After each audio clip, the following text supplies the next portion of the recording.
because through it all, I held on to my faith.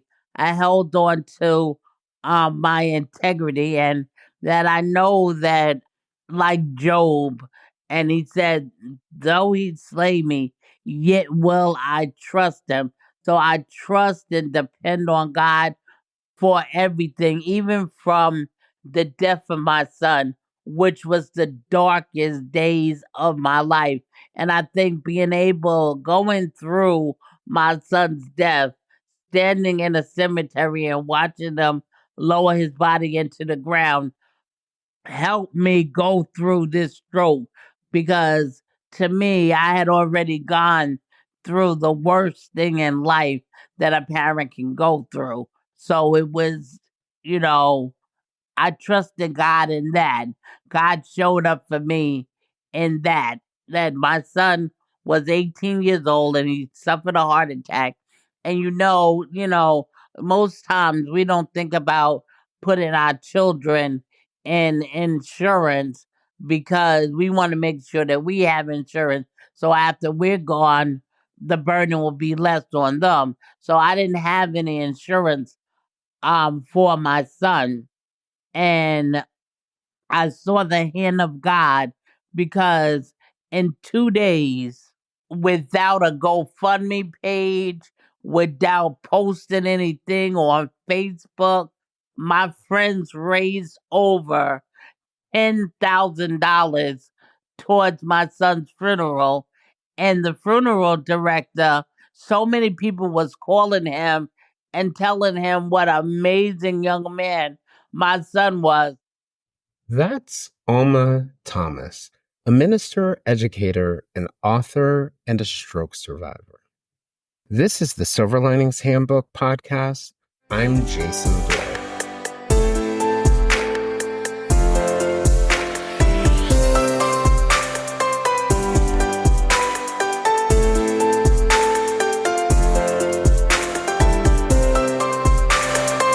Alma Thomas is a woman of many facets.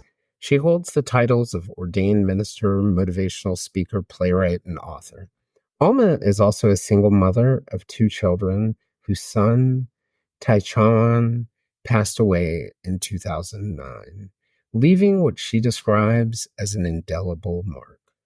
13 years after her son died, Alma experienced a debilitating stroke, but has continued her fight to help others live better lives. In 2017, Alma published the book Dream Killers, which focuses on how we're all born dreamers. From the point we're little children, whether awake or asleep, we dream about what we're going to be when we grow up. Alma says that when we mature, our dreams shift to other goals, whether they're for our careers, our children, or other things. She says, however, that for many people, their dreams do not die a natural death. They are instead killed by circumstances and life experiences. She focuses on some of them in the book, ranging from the low self-worth that some people feel or the lack of resources. She encourages people to dare to dream once more. Alma is the author of another book, Love, Marriage, and Divorce, which tells stories of partnership, commitment, and the hurdles that get in the way. She's also the author of From the Waiting Room to the Recovery, and this year she published a new book, Surviving a Stroke Against All Odds. That book focuses on faith and recovery following her stroke and how, like grief, it's made her grateful for the precious gift of life.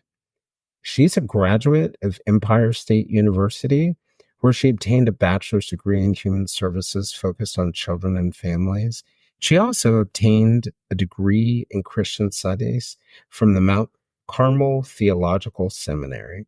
Today, we're going to discuss adversity and triumph, faith and recovery, and those necessary losses of our dreams, of our younger selves, of the people we love that are necessary to grow.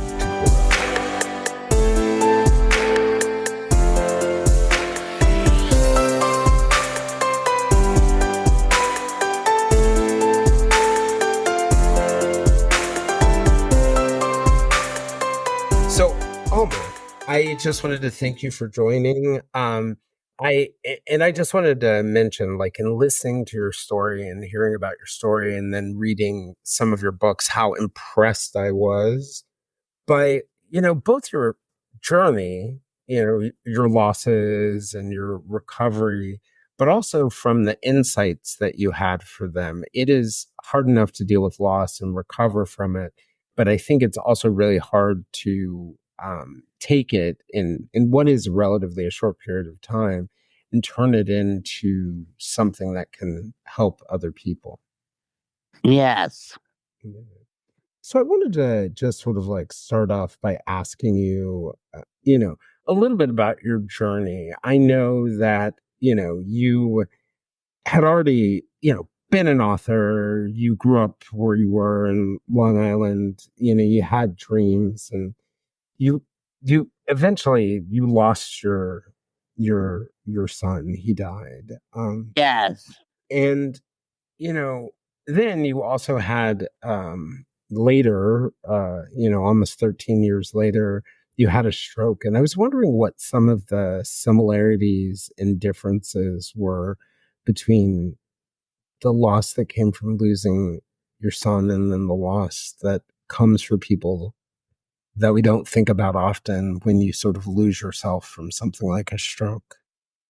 Well, the similarities are that for both, you go through the stages of grief. Like first, you're in denial, and this didn't really happen to me.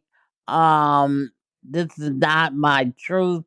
And then, you go through being depressed over it, and finally, you get to the stage where you accept it and you try to turn your pain, as you said, into something positive.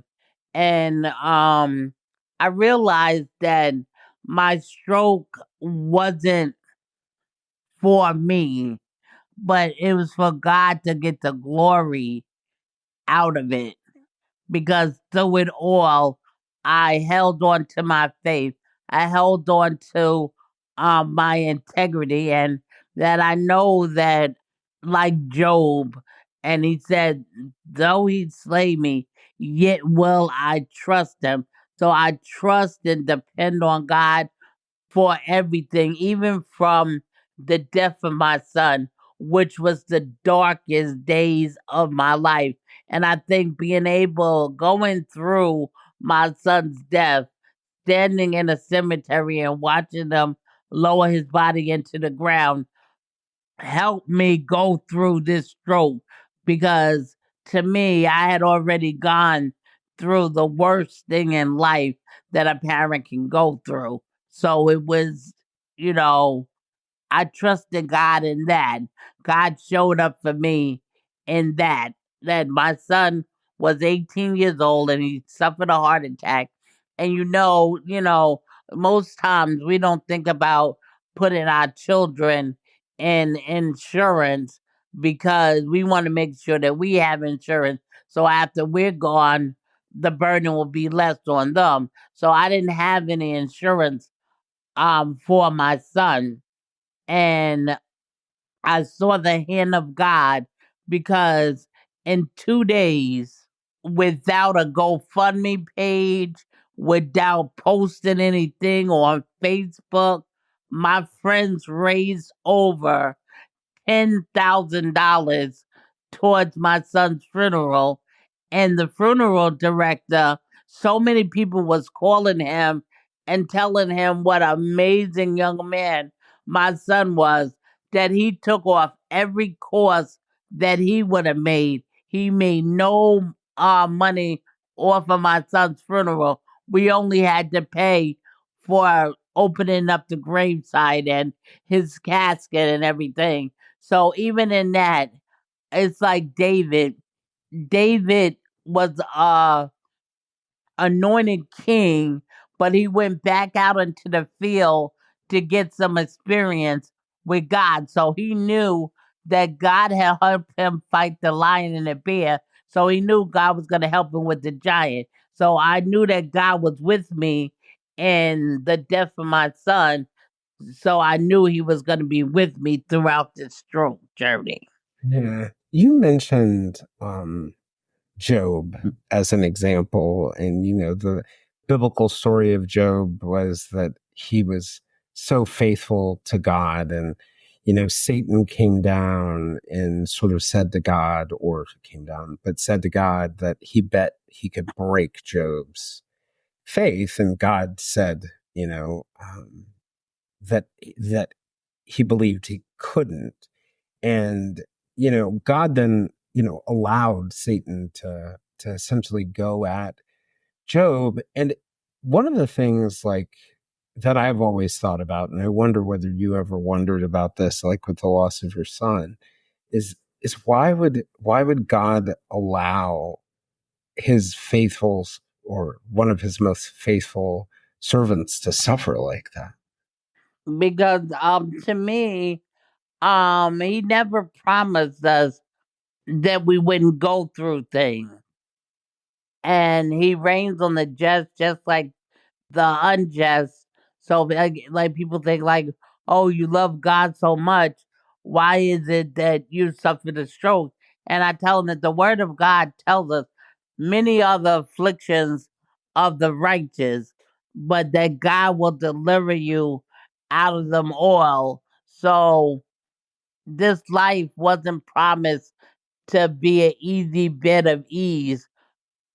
Suffering because of the sin we you because of the sin, we are all now prone to this is suffering.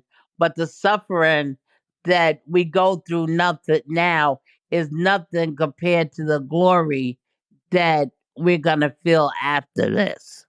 One of the things that I wondered about for you, were there moments in your faith where, even though you knew those things, and you knew that part of what comes out of suffering is growth, and part of what comes out of suffering, that I've certainly found in my life, or often miracles come out of suffering, like enormous growths or benefits, or being able to help people.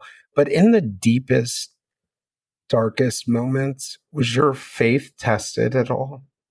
That when my son passed away, my spiritual man was all right because I knew to be absent from the body is to be present with the Lord, and that my son was young, but he was saved.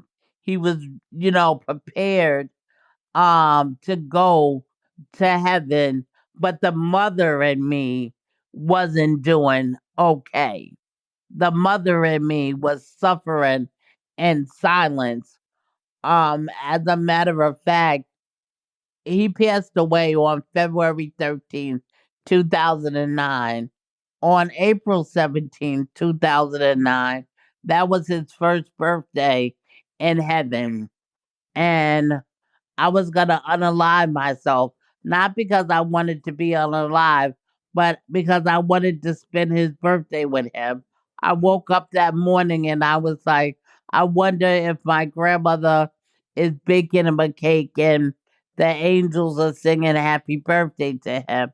And I decided that nobody could celebrate my baby like I could. So I took a whole bottle of pills and placed them in my hand, and I was about to put them in my mouth. But as I was about to take the pill, I know that God is real because a still voice said to me, "If you do it, you'll never see him again." And I put the pills back in the bottle, and I remember crying myself to sleep. But it was that day that I decided that I needed the mom in me needed help, Mm. that I didn't know how I was going to get through it. I know that the Bible says that weeping only endures for a day and joy is going to come in the morning, but I didn't see my joy. I didn't see how when my weeping was ever gonna end. And that point, I decided that I was going to church Sunday after Sunday, and I was coming there with a heavy heart, and I was leaving in the same condition, just a little bit of oilier for them slapping the oil on my face and saying, "It's going to be all right if you love God." And I knew I loved God with all my heart, but it just wasn't all right. And that's the day I decided it's okay not to be okay and to seek mental health. And if you know anything about the African American church and community, mental health is taboo. We don't tell our business to strangers. What goes on in this house stays in this house. We don't, we don't need no therapy. You got Jesus. And I realized that Jesus and therapy go hand in hand. Just like if you go to the doctor and you get a physical diagnosis, it's all right for you to take your medicine and do whatever the doctor says in order for you to get better. But it's the same thing with your mental health, that mental health and Jesus go hand in hand. And whatever you need to get back being healthy, you got to do it, because so many people in churches are suffering in silence because of the stigma associated with seeking mental health. But in my mental health journey, I was able to talk to someone that was an outsider. And even though I knew the stages of grief because I minored in psychology in college, but knowing the stages of grief and actually going through the stages of grief are two different things, because when you read about the stages of grief, they're in a time, they're like in a line. But the reality is that they happen in any order, sometimes at the same Yes. time. Yeah, yeah, it's a different experience. It's one of the things that you said just really struck me, because when I was a kid, one of the Bible verses that stuck in my head, and I don't know why it stuck in my head. I have a theory about why, but it was, "Weeping may tarry for night, but rejoicing comes in the morning," or joy comes in the morning. And it's like Psalm 35. And I think about, as somebody who also comes from an African American background, I remember my grandmother, my dad, all sorts of the people. I actually think my dad said it to me a couple weeks ago, that this too shall pass, and that suffering comes in seasons, just like it did for Job. It really comes in seasons. But one of the hardest parts of it is when you are in that seasoning of suffering, it's you feel like it's never going to end. And your other point, I think, is a really, really, really great one about mental health help, because I remember with my own mental health struggles, which were quite public, and they were when I was living in New York. And then I came back to the DC area, mainly because my family was here and for support. But I went out with several people from my old church, and they were very skeptical of like medicine and therapy. And they were trying to encourage me to pray. And I remember sitting in one of those conversations and just saying, "Don't you think God gave us medicine? Don't you think God gave us therapy?"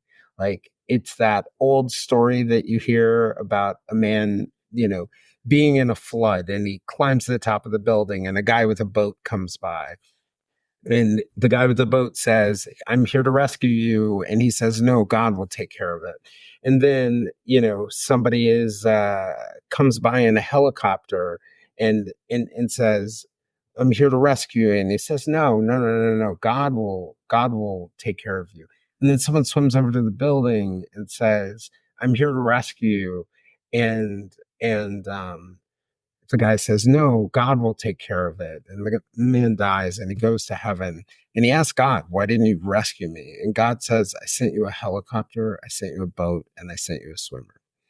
And I think it's really important, I think, for a lot of people, whether it's because of your faith or because, like you were saying, in the African American community, we're less likely to ask for help, to realize whether you believe in God or not, that we have these gifts in life that can help you. And I think that's like a really important lesson for people. Would you agree? Yes, that I feel that in the church, people should be educated on the fact that your mental health is important, and don't listen to, when I was going through, I didn't listen to the legalism, the traditionalism.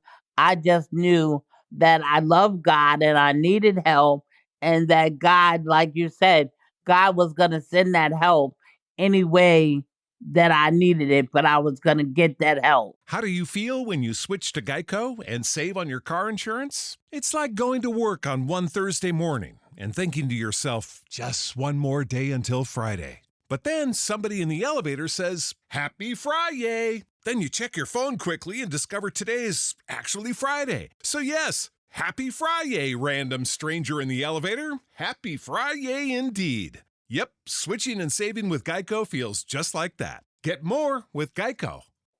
So it's important that the church realizes it's not therapy or Jesus. Jesus and therapy go hand in hand.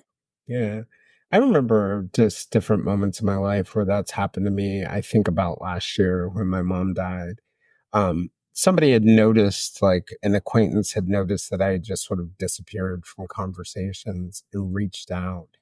And, for the next 6, 7 months, that person was my rock and totally supported me through my loss and helped me manage and deal with it. And I just thought to myself, like, God, or really, I think about it like my mom. It was like my mom had left and then she had handed uh, loving me off to this other person who is able to stand in the breach and give me the advice and the strength. So it comes in unexpected places. And one of the lessons that I learned from that, because I felt such a sense of hopelessness at that moment, is that you have to keep hope alive even in the darkest moments. Yeah. How were you able to do that? Well, as I was going through my stroke journey, I was able to keep hope alive because, as I said earlier, the stroke wasn't for me, but it was to inspire and motivate people that no matter what you go through in life, not to give up, not to give in or to give out, that God is faithful. And even going through my wilderness experience, he reminded me that he took care of me while I was in that nursing home for 2 years. And my daughter, who was 18 at the time and had to grow up really quickly, that we never lost our apartment. She never went hungry. I had everything that I needed in the nursing home plus more. So God was like, I needed you to be in the wilderness so you could hear my voice, because there were voices talking all around you and you couldn't hear me, but I needed for you to hear my voice. So, God was there. God is so awesome that over 20 years ago, it was prophesied that I wasn't just local, but that I was global.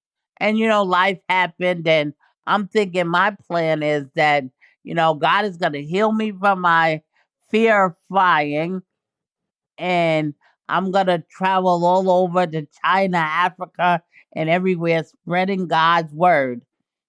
And life happened, like I said, all this disappointment, my son passing away, having a fire in my apartment complex, but my apartment didn't burn, but it was condemned, the whole row of apartments, going through a divorce, and finally having a stroke. So all of that was pushed in the back of my mind. About a year ago, my apostle prophesied to me that I was an ambassador. So now I'm laying in my bed and my whole right side is immobilized, And I'm saying, okay, God, I know that you promised me that you are going to heal me. So am I going to go global all over the world speaking to people after you heal me? What's going to happen? And then I didn't, life went on. I'm laying in my bed. Matter of fact, that's where I'm conducting this interview from today, in my bed. And so in the very place where the enemy told me it was over, in the very place where the enemy told me that I would never preach again, in that very place, I looked on my task and I've spoken at over 300 conferences, seminars, and podcasts since January of 2024. And these podcasts and conferences were all over the world. So God used me right here from the place, right from my bed, to inspire and motivate people that you have two arms and you have two legs to do what God has called you to do. Don't put off tomorrow for what you can do today. Because when I laid down on April 23rd, 2021, I had plans for for April 24th, 2021. But when I woke up, I couldn't move my arm. I couldn't move my leg. I was mobilized. So all the plans that I had for January 24th, I couldn't do any of them. So don't put off today put off for tomorrow what you can do today, because the cemetery is full of unfulfilled potential, failed dreams and dreams and visions. Don't die with your purpose inside of you. Whatever it is that God has told you to do, whatever is your God given dream, whether it's write a book, whether it's start a business, whether it's go back to school, whatever it is, do it.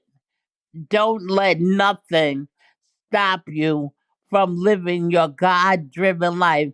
I found out that I embrace the things that I can still do, and I accept the things that I cannot do. People that had strokes, see, the doctors gave me a 99% chance of dying and a 1% chance of living. When you beat odds like that, you can't just lay on your bed of do nothingness and do nothing. I had a choice. I could be better or bitter, and I chose to be better, to live my best life. Like I said, I'm an author. So before I had the stroke, I wrote two books. After I had the stroke, I've written three books with one hand on my telephone. So I haven't given up. I still teach Bible study once a week. I just signed up for my master's program, and I'm gonna get my master's in divinity. Tell me God ain't good. Hmm. One of the things that I kind of found interesting was your book, the 2017 one, Dream Killers, which, focuses on how we're all born dreamers, right? Like the point that we're little children, whether we're asleep or we're awake, we dream about what we're going to be when we grow up. We become older and we dream about our careers, our goals, finding love, all sorts of other things. And then there are things that get in the way of those dreams, right? They might be life circumstances. It might be a mental health thing. It might be trauma. It could be different for everyone, or a combination of them. And you say in the book that our dreams don't die a natural death, that they're murdered. And, I was just thinking about that concept and that idea that so many of your dreams were derailed by circumstances. But tell me about that idea that they get murdered. Do they get murdered by us? Do they get murdered by life? Like what? They get murdered by us. We self sabotage, we procrastinate, we doubt that we can do it. They get murdered by other people because other people will kill your dreams either intentionally or unintentionally. The devil has placed some intentional dream killers in our life.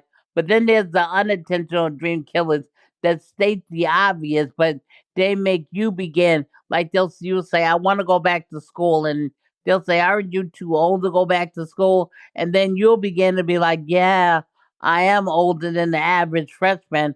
I haven't been to school in 20 years. Maybe I can't do it. And you begin to doubt your ability, and then circumstances, the past has killed and so many people's dreams that you're so hooked on the past that you can't get past it and look at your future. So I think that we we kill our dreams and we let other people kill our dreams.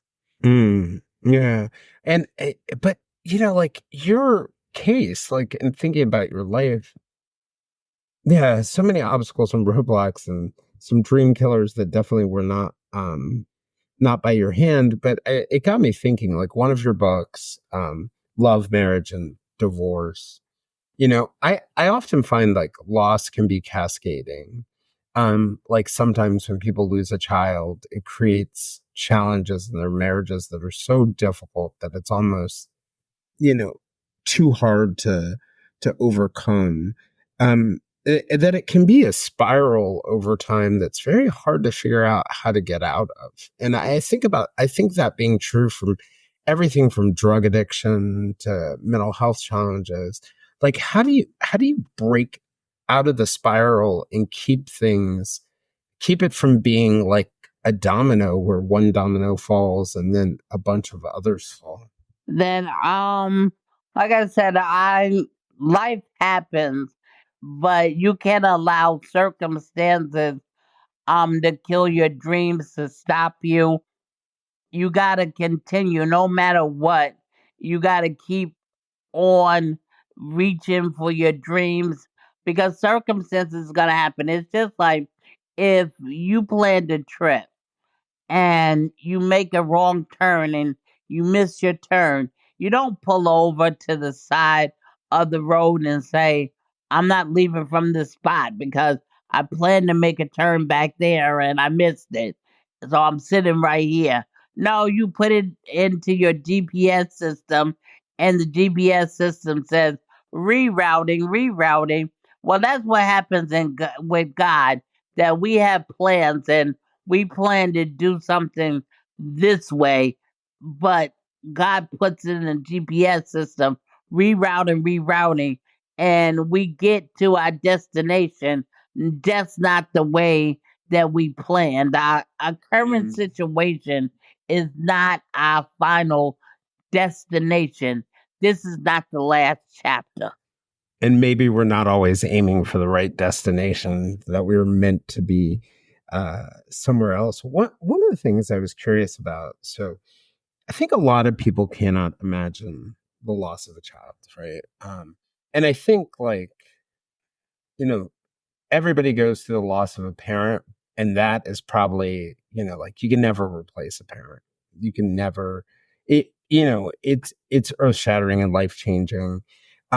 We lose relationships, like we lose our partners, whether it's to death or it's to something else. And, I think about like, the difference between me and some of my friends who have not lost their parents. And, that idea that you were talking about before, where there's like a stage of grief and people expect you to go through the stage of grief and that they don't understand. And I think someday if they lose their parents, when that day comes, they'll have a better understanding of it, is that grief never ends, right? Because I think people don't realize that what grief really is on a lot of levels, right? It's a lot of things.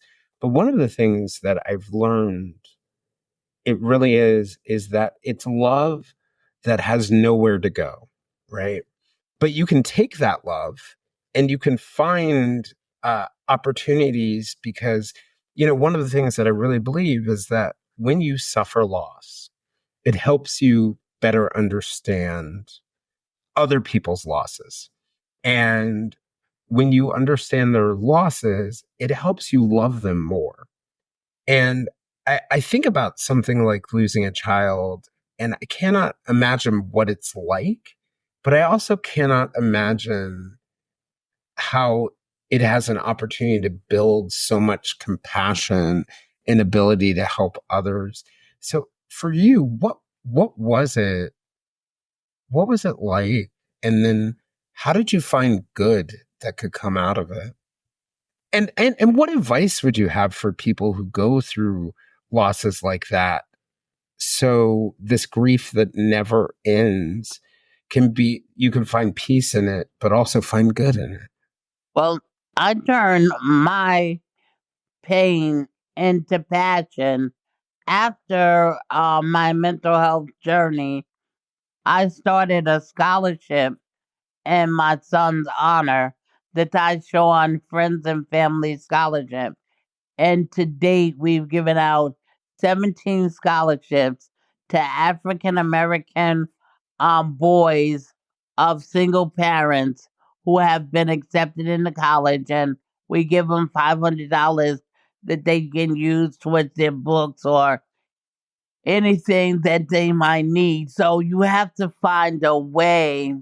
Like I just taught last week a workshop on coping with grief, and we did an exercise called memory journaling, and we closed our eyes and I had them think about that person's favorite scent.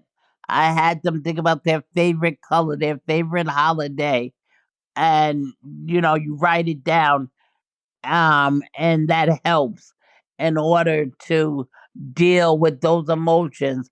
And then there's things that will may forever trigger you, that it's okay not to go. Like I don't like going to weddings because my son never got the chance to get married. So when I go to a wedding, I'm thinking about how would it been, to see my son get married. So I declined a lot of invitations to weddings. I told them, that no matter how close we are, that's a trigger for me.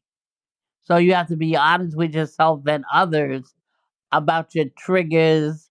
Find ways to remember your loved one, and if it's doing something positive, that will keep your loved one's legacy alive, like my scholarship fund. It gives me something to do and a way to keep his memory alive, not just for Yeah. me but for others. You mentioned this phrase before, and it's always resonated with me, like, and I think with every loss I get a deeper understanding of it. But you had said before that it's okay to not be okay, right? And I think for many of us, you know, like maybe we feel like it's okay in private to not be okay, but I think a lot of people struggle with that it's okay to not be okay in public. A lot of people struggle with that. But when you say that phrase, when you say that it's okay to not be okay, what do you mean? I mean, when people ask you, how you doing? And people just say, okay, because that's what they expect people to say. But if you're not okay, it's okay to be, I'm not okay. I'm not strong today. Because people would say, oh, you're so strong. And I'm like, no, I'm not strong because I don't even know how I'm making it. I would never made it without God through that. And seeking mental health, it's okay not to be okay. You don't have to keep it a secret. Oh, I'm gonna talk to my therapist. Or if you're on medication, it's time for me to take my anxiety medicine. After all the things that I've been through, I'm still on anxiety medicine until the doctor takes me off. I know that God is able to heal me. I know that God is with me because the word said he'll never leave me or he'll never forsake me, even till the end of time. But sometimes it's, you need a little bit more help. Yeah, and then like accepting that, And accepting and then thank accepting, yeah. I'm a minister, and people expect, I guess, as a minister, you to be super, super strong, and, to say every day, I just, rely on God. Yeah, I rely on God and all the resources that God has given us to make sure, because it said in His Word that He wishes above all that we prosper and in good health. So is He just talking about our physical health? Or isn't He also talking about our mental health, because your mental health begins to affect your physical health if you don't get help. Yeah. So there's this woman, I don't even know her. I don't know her. I've only heard about her from her sister, and she doesn't know who I am. And like after my mom died, she's a young woman, she's got like kids, and she got diagnosed with cancer, pretty aggressive cancer. And you know, she was the sister of my friend. So when they set up a donation, I was going to donate no matter what. And I remember this moment, like thinking about loving more deeply because I love my friend and I'm going to help her sister.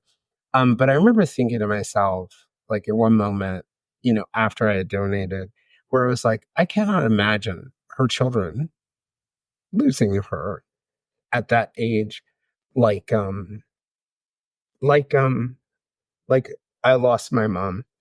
And and for me, it's an example of how in grief I'm able to love more deeply.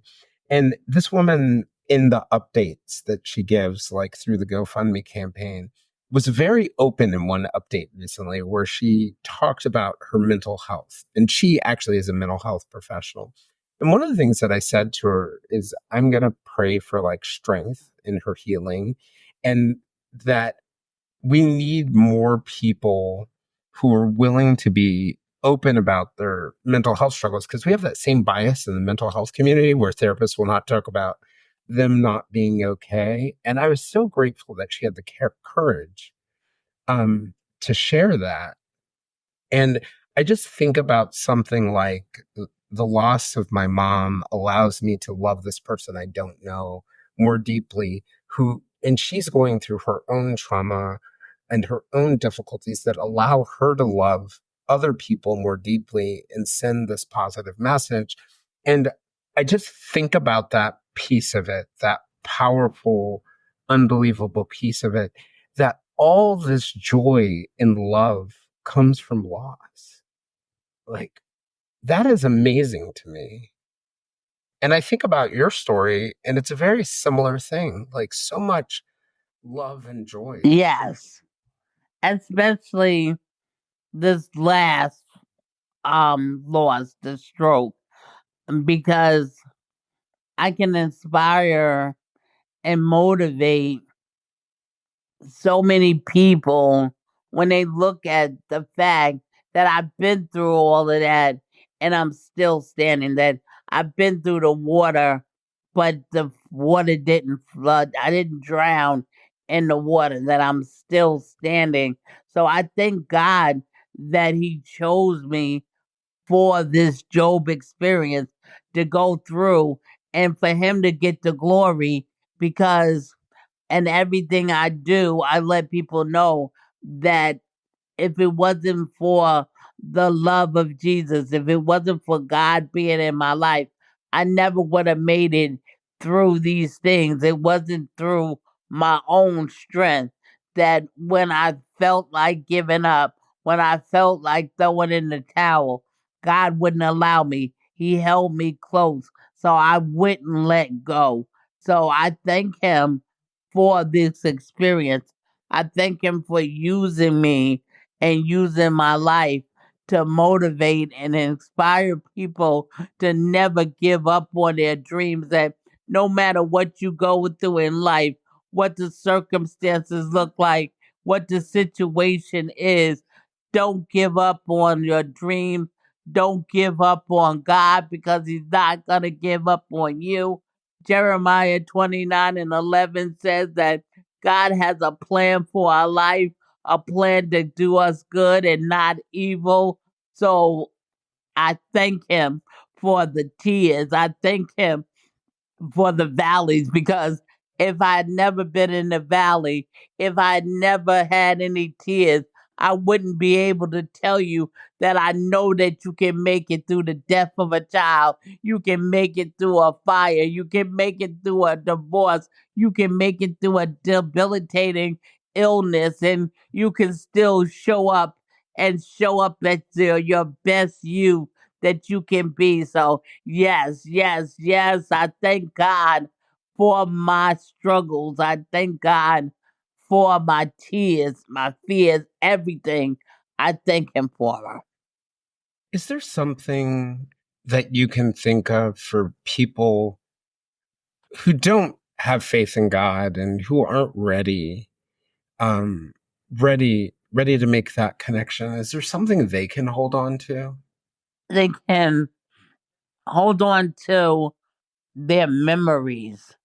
Their memories. If it's going through a loss, hold on to your memories. But the best thing ever that ever happened to me was Jesus. But until your faith gets there, just hold on. Don't give up. Hold on to your dreams, the you that you used to be, and give yourself permission to live again, to laugh again. And thinking about your book, Dream Killers, and just thinking about what you said, like you talk about your dreams, right? Your dreams growing up and the reality being different. And if you stop dreaming, is that the path to restarting it? To holding on to that hope? Holding on till you know that your dreams can come true. That even if they're bigger, the bigger your dream is, the more that God can work, the more that miracles can show up, the bigger your dream is. If it's something that you can't accomplish by yourself, then God is going to show up. Like for years, I kept saying, I want to be a writer. I want to be a writer. I want to be a writer. And then I kept pushing towards that dream. I kept seeing myself writing, and eventually one day I became a writer. I kept saying I want to be a global speaker, and I want to be a global speaker, and I had a plan to get on planes and fly all over the world. But God used me right from my bed. Mm, mm.